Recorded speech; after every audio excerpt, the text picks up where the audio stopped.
You know, when you think of Canada, you probably have a certain image in mind. It's this global brand, right? Built on being prudent, stable, and just quietly competent. This is the country that famously dodged the bullet back in the 2008 financial crisis. But behind that super clean, safe facade, a totally different story has been playing out. It's a story that isn't told in the big headlines, but in the data. And that's what we're here to do.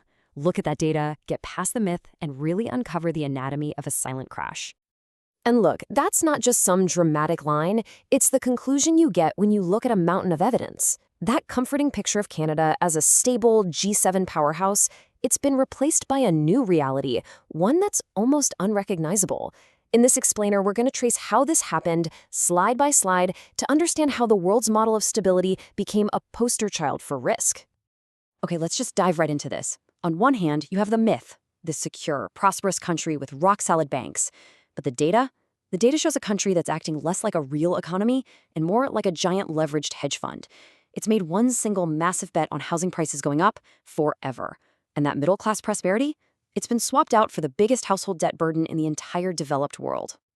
So, for our first chapter, we're going to be dedicated to just one thing: dismantling this illusion. We're going to investigate the fundamental rewiring of the Canadian economy that's been happening over the last couple of decades.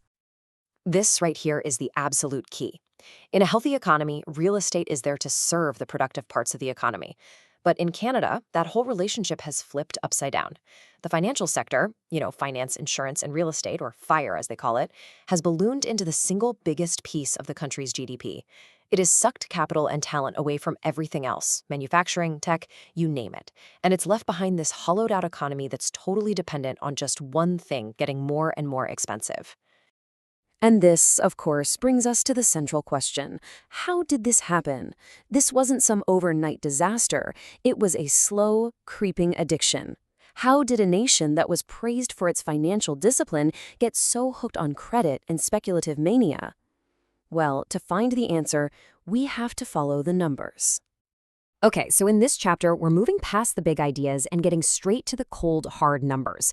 And the figures you're about to see, they're not just dry statistics. Think of them as the vital signs of an economy that is under extreme stress.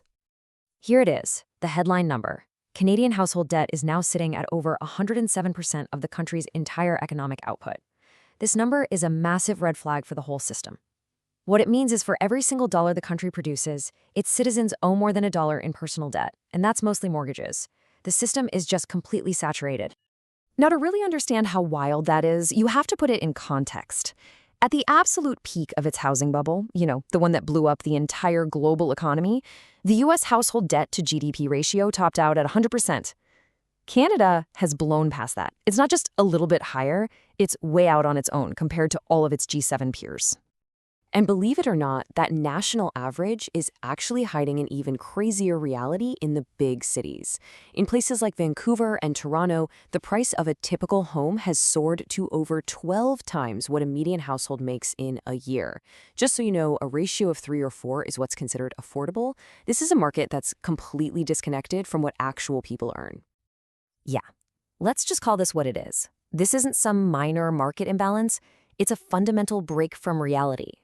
This huge gap between paychecks and home prices can only be filled by one thing: a whole generation taking on debt they can never, ever hope to repay. That's the core fragility, right at the heart of the Canadian economy. So how on earth was this allowed to happen? Well, in this next chapter, we're going to look at the history, and we're going to uncover a deep irony. Canada's greatest perceived strength, surviving 2008, actually contained the seeds of its current crisis. So let's just walk through how this played out. Back in 2008, because there was no crash in Canada, there was no reset, no one paid down their debts, this created this really dangerous sense of complacency, like they were untouchable. So when central banks everywhere slashed interest rates to zero, all that cheap money in Canada didn't go to building businesses. It poured into the one thing that seemed like a sure bet: housing. And over the next decade, housing went from being a basic need to being the nation's #1 retirement plan, creating a cultural mania that starved the real economy of money. And then, on top of this homegrown mania, you pour a massive accelerant from the outside. The phenomenon became known as snow washing, a clever term for the process of cleaning dirty international money through the supposedly squeaky clean Canadian real estate market. And here's basically how this scheme works. Huge amounts of dirty cash from, say, foreign corruption or organized crime would come into the country. It would get cycled through casinos, which acted as these informal laundromats. Once the money was clean, it got funneled into anonymous shell companies to hide the real owners. And then finally, it was used to buy up luxury real estate, pushing prices way beyond what any local person could ever afford. So you have to ask, why was this industrial-scale money laundering just allowed to happen? Well, because for years, governments at every level got addicted to the short-term benefits. This flood of foreign cash made GDP numbers look great, it generated billions in taxes, and it fueled a construction boom. It created this powerful illusion of prosperity, and turning off those taps became politically impossible. All right, let's move on to Chapter 4. We've looked at the external pressures. Now we're going to turn inward and dissect the mechanics of the Canadian banking system itself. We're going to uncover a ticking time bomb of risk that's been hidden in plain sight this whole time. Okay, this next part is so important. You have to understand this. The backbone of the American mortgage market is the 30-year fixed-rate loan. It protects the homeowner from interest rate spikes. But in Canada, the standard mortgage is just a 5-year term. What this means is that the entire mortgage system of the country is basically one giant adjustable rate loan, where all the risk of rising rates is taken off the bank and put directly onto the homeowner. So when interest rates started to skyrocket, millions of Canadians with variable rate mortgages were hit with an immediate and devastating payment shock. To stop a massive wave of defaults from showing up on their books, the Canadian banks started using an accounting trick called negative amortization. Homeowners kept making their old payment, but it wasn't even enough to cover the interest anymore, so their actual loan balance started going up every single month. They were paying, but getting deeper in debt. And this is the absolutely shocking result of that practice.